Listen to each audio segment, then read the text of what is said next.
komai a garin ba zan iya ba.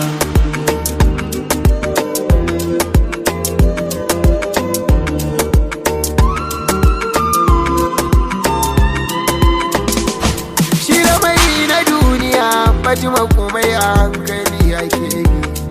Har na yi kuskure ya ke ce ke nuna inda zan bi.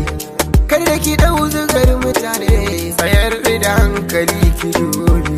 Kin san da ni da ke masoya ne, waɗansu na kira amine. Faɗa da ni da ke fayawa ne, masu son su kazance ne. Waɗansu na farin cikin rayuwa, ko kuma na bakin ciki. Abinda na ya bata ranki ki gaya mini zan biya miki. Idan da wacce rai yake so wallahi a zuciya ke ce na duba. Idan da wacce zuciya ke marari ke ce na zabu mai kyan haiwa. Idan da wacce so yake mini kawa ki zama tubalin duba. Abinda zuciyar kike burin ta yi to gaskiya fa shirme ne.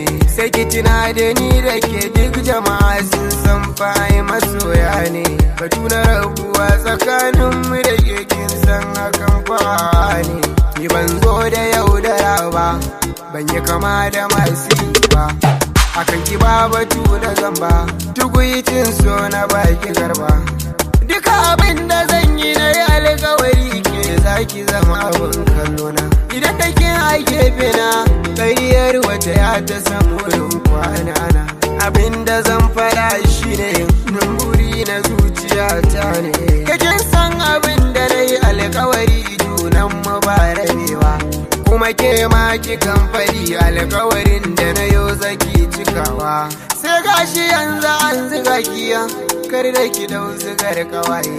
Idan kin dau zigar kawaye hakan zai sakan hawaye. Ki duba Allah ki tausaya, ni da ke mu zamo mazan jiya. Tunani kawai nake kansa na zauna tun daren jiya. Sai mu zaman na tsintsiya, kada a gan mu mun rabewa. Komai da ke nake ginawa, kin zama majingina abin kallona. In ba bike a rayuwata, bakin ciki zai zamo abin dubana. Yarda da ni Fatima kan san kikin ga zautuwa nake. Karbi fure na so a gurbin zuciyarki ni zan fake. Fatima daure ki bani dama, daure ki bani dama, bani dama. Midgate Mix.